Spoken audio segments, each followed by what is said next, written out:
And the other thing I say to Europe, we will not allow a windmill to be built in the United States. They're killing us. They're killing the beauty of our scenery, our valleys, our beautiful plains. And I'm not talking about airplanes. I'm talking about beautiful plains, beautiful areas in the United States. And you look up and you see windmills all over the place. It's a horrible thing. It's the most expensive form of energy. It's no good. They're made in China, almost all of them. When they start to rust and rot in 8 years, you can't really turn them off. You can't bury them. They won't let you bury the propellers, you know, the props, because there's a certain type of fiber that doesn't go well with the land. That's what they say. The environmentalists say you can't bury them because the fiber doesn't go well with the land. In other words, if you bury it, it will harm our soil. The whole thing is a con job. It's very expensive. And in all fairness, Germany tried it, and wind doesn't work. You need subsidy for wind, and energy should not need subsidy. With energy, you make money. You don't lose money. But more important than that is it ruins the landscape. It kills the birds. They're noisy. You know, you have a certain place in the Massachusetts area that over the last 20 years had 1 or 2 whales wash ashore, and over the last short period of time, they had 18, okay? Because it's driving them loco. It's driving them crazy. Now, windmills will not come. It's not going to happen in the United States, and it's very expensive, and I would love to see. I mean, today I'm playing the best course, I think, in the world, Turnberry. Even though I own it, it's probably the best course in the world, right? And I look over the horizon and I see 9 windmills. It's like great. At the end of the 18th, I said, isn't that a shame? What a shame. You have the same thing all over Europe in particular. You have windmills all over the place. Some of the countries prohibit it, but people ought to know that these windmills are very destructive. They're environmentally unsound, just the exact opposite. Because the environmentalists, they're not really environmentalists. They're political hacks. These are people that they almost want to harm the country.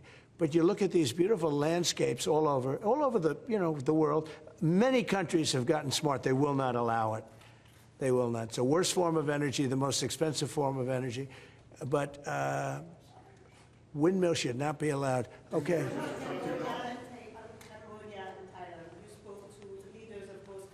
I did. Are they doing enough to stop this? I hope so. You're talking about Cambodia and Thailand? So I had an interesting time. We're dealing with Thailand, and we do a lot of trade with Thailand and with Cambodia. And yet, I'm reading that they're killing each other, you know, they're fighting, they're in a war. And I say, this should be an easy one for me, because I've settled with India and Pakistan, and Serbia and Kosovo was going at it, you know, but they have for a long time, in all fairness, right? You know about that. And others, the Congo. And you know what's gone on there. That's been a horrible thing with Rwanda. That's been a horrible thing. 31 years, 7 million, 8 million people killed. Machetes all over the place. It's a terrible thing. We got that one solved. We did 5 of them. And I was saying, you know, we have a trade deal. We were working on another. We finalized another trade deal yesterday. And I asked my people, I said, how are we doing with Cambodia, and how are we doing with Thailand?